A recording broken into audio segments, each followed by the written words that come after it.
Hey guys, welcome back to Tamiya Legends, and once again thank you for stopping by.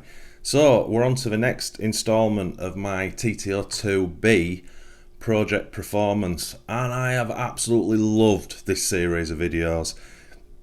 Possibly one of my favourites I've done on the channel since it started. So the purpose of this video is we're going to do a speed run with it. So if you've been following this series, you will have seen this was last out at the Extreme RC indoor carpet track, and it ran pretty decent, to be fair, but lots of things to change. Wasn't running the right tyres or whatever. Anyway, as of making this video today, which you don't see in real time, we're going back there, and I've got the Schumacher Cactus carpet tyres ordered. The fronts have arrived, just waiting for the rears. And I'll probably be changing, because I've got a Ghoul RC style, very cheap, basic brushless combo in there. It was really struggling to hit the big jump, and I've been told, and I kind of knew this actually, because it's a sensorless brushless combo, it just wasn't, it didn't have enough kick, enough acceleration straight off, and that's why it was struggling to hit that jump. So I am going to order a brushless combo for myself, a sort of generic one for different cars, but I've not ordered that yet. So the only thing I've got here is the Tamiya brushless system, which is a 10.5, but it doesn't need a lot of top end. It just needs, with that being a censored combo, hopefully that'll run around the track better. That's what I'm hoping anyway. I'll take this combo with me anyway. We're going to play with gear. Obviously, first thing we're going to do is put the tyres on and see what that's like. Anyway, I'm dribbling on. That's for a future video. The purpose of this is, when I first took this out for its first test drive outside, it was pretty quick. Now it's running the Tamiya Speed gear set, so that's got a 68 tooth spur on it, and we're running a 21 tooth pinion, and that's exactly the same gearing I took to the track. But as I say, we took this out on 2S, and it was pretty quick, and I said back then, I said I'd like to put a speed meter on it just to see what it's doing, and also then put a 3S battery in it to see what it's doing. So that's what we're going to do in this video. So thankfully I don't have to touch a car, there's not a thing I have to do, I just have to charge the batteries up and go down, stick a speed meter on it somewhere. Don't know where that's going to go, but yeah, that's the plan anyway. So I'm really curious to see what it does on 2 and then 3S. I'll make a guess before we get out there. I think 2S is probably around about 32 miles an hour. That's how it kind of felt. And usually when we got a 3S, we get an extra 11 or 12 miles an hour. So we should be very close on 3S to 42, 43 mile an hour. But we didn't have any grip on that last time because it was freezing conditions. So this time the car hopefully is going to be getting some more grip. So it might even be a little bit quicker. Anyway, we'll see, and then after this footage of it running, I'll come back on and we'll talk about first of all what it did, fingers crossed, and what I can do with it in the future, because there's a lot of gearing options on a TT02 chassis. So yeah, let's get it outside, see what it does. Right, my friends, let's have a not used this speed meter for such a long time, so let's just make sure it's registering. Bring it in, make sure we've got, okay, that's not registered anything, sorry about this. That says 19 kilometers. Let me just blast that a little bit faster. So that should have gone up from 19. So yeah, that's registering what, 28. So right, let's do this. So this is on 2S. Let's stand by these lines so we get closer. Right. Don't think we need a massive area for this one. That's nice and quick on 2S.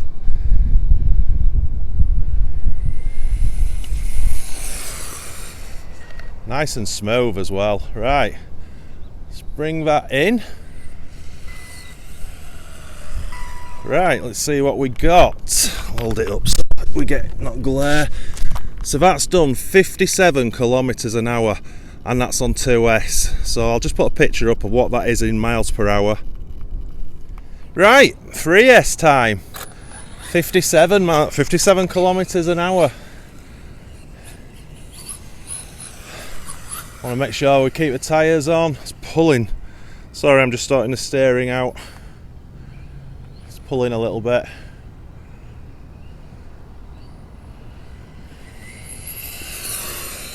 Yeah, that's fast.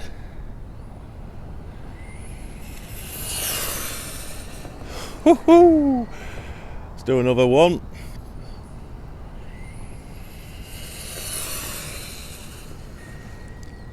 God, I love this car. I don't know if I've said that before. Right, I'm curious. So what have we got? Scores on the doors. So that's 74 kilometers an hour. So what I'll do is I'll put that up on the screen now in miles per hour.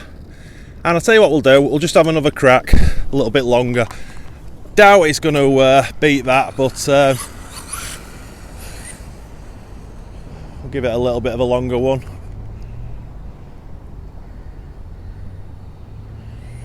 That's flat out.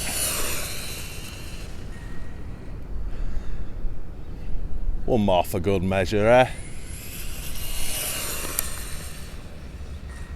I love this car.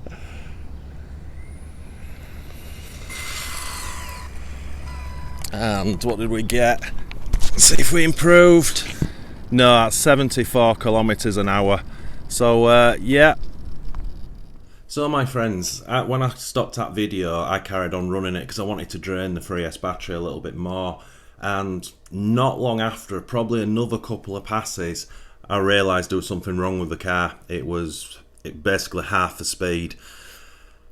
So I couldn't really see too much when I was out there, but I knew that this was spinning, so I just presumed that I'd snapped one of the cheap rear universal drive shafts.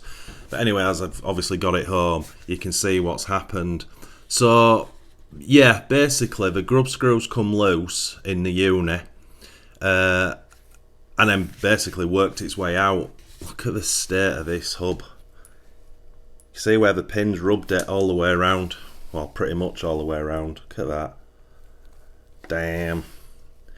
So yeah, there's a massive lesson there for me, and that is to always check. I just bought those UJs and assumed, I just stuck them straight in, didn't even think about checking the grub screw or even putting a little bit of thread lock on it before I fitted them. So yeah, although this has been a bit of a ball ache that this has happened, I've learned something from it. So problem is, as I'm making this video right now, I'm back with a TT02B at the carpet track in about 8-9 days, I think it is. So yeah, I'm up against it. I can't order. I would have probably now replaced these plastic rear hubs with some alloy ones, because that's what we said we were going to do. We're going to upgrade, but they're not going to be here in time. So what I'm going to do is I'm going to try clean this up. Structure wise, well, I'm going to have to take it off, but I don't think it's going to be too much of a problem structure wise. So my plan is just to clean it up, and then I'll feed some super glue gel into there to sort of bond it together. But what I will also do when I go to the track, I'll strip a couple of hubs from a TT02 I've got because of the road car, and I'll take them with me. And should this give up the ghost at the track, then I'll put another black one on. So that's not a problem. Now, we look like we've kept the grub screw. Yeah, grub screw's in there, but we have lost the pin. So I'm really hoping, and I've not checked yet, that these pins are just the basic sort of, yeah, like 12mm hex adapter pin. I'm really hoping it's the same, because if it looks a little bit longer though, I've got to be honest, could be a problem. So I'm going to go dig in my box of bits and see if I can find a pin, and I'll whiz this off at the same time. So the plan is, if I can fix this back up, I'll get some anti-wear grease inside the uni, and then I'll whip the other three off as well, and I'll before I grease them, I'll take the grub screw out and put a little bit of thread lock on the grub screw, then the anti-wear grease, and then fit them, and then we should be golden. But if I can't fix this, then this is another problem. Anyway, let's go see what I've got. Okay, so what I've done is I've just stripped the other side out because I wanted to see what the pin was. See if I can get this close up for you. So there is a difference in pin size, as you can see. So the one on the left is the one out of the UJ, so it's longer, and these are the standard ones I have. I don't have anything longer, but luckily I have some piano wire, which is going to be absolutely ideal. Sorry for the grubby fingers, everything's dirty at the moment, but yeah, as you can see, that fits. It's a really nice fit. So I'll cut a piece to the right length, so that's really good news. That means I can fix this. Now, just very interestingly, when I took the second UJ out, which was okay, I went to unscrew the grub screw and it wasn't tight at all. So yeah, it just shows you. Right, let's start on this repair. Right, that's the first process done. Very happy with that. So we've got all 4 of the unis done. So as I said, took all the grub screws out, put a dab of thread lock on the grub screw. Then I've put on the UJ joint itself, put some anti-wear grease, not a lot, swilled it around, tightened the grub screw up, and they should be golden. And obviously one of those has got the new homemade pin in. So really happy with that. Now let's see if we can salvage this. Right, so that's gunked up a little bit. To be honest, I think structurally it's not going to be a problem if that snapped. The main bits that hold this hub on are all solid, but again, I understand it's not ideal, but it's going to get me out of hole, which means I can get this to the track again, which is awesome. And as I say, I'll take some standard black ones with me, but I'll just have to strip them off, and if that does go snap, then I'll just change them over for some kit ones. But really happy that just move that up. Really happy that the car's sort of back where it should be. Because I was really gutted if I couldn't get to that track. So yeah, everything's excuse me, everything's back together now. So yeah, again, if that snaps, not the end of the world, but definitely a massive lesson learned for me about like buying UJs and not checking them first. That's now in hindsight, it's ridiculous that I didn't, but yeah, just never give it a thought. And she's back in the world of the living. That was relatively easy, actually. Again, I don't want to overemphasize it, but what I've learned because this happened with that UJ is priceless to me. Genuine, hand on heart, I never gave it a thought. Even if it had been a Tamiya UJs for it, I would have just put them straight into the car. Never thought about checking the grub screw. But yeah, I think these mistakes are great as long as we learn from them, and I won't make that mistake again. So the car's in a much better position now than it was, because obviously all the 4 UJs now have been, the grub screws being thread locked, and they're all got a little bit of anti-wear grease on them. So they're in a much better position than they were. That repair on the hub, again, if it goes kapoom, no problem, I'll put another one on. But yeah, for what we're doing next. So we're going back to the track with this car. The first track video I did with this car did really well, and it showed a lot of interest. So we're going back there. On that day where we went, I took 3 cars, Peter took 2 cars. So I was driving 5 different cars, 5 different transmitters, 5 different setups. All my cars didn't have the correct setup anyway for carpet racing. So it was just a bit of fun really to see what it'd be like. But when we go back with this, I'll probably take a spare car just in case. But the purpose of that video is just to see if we can improve that.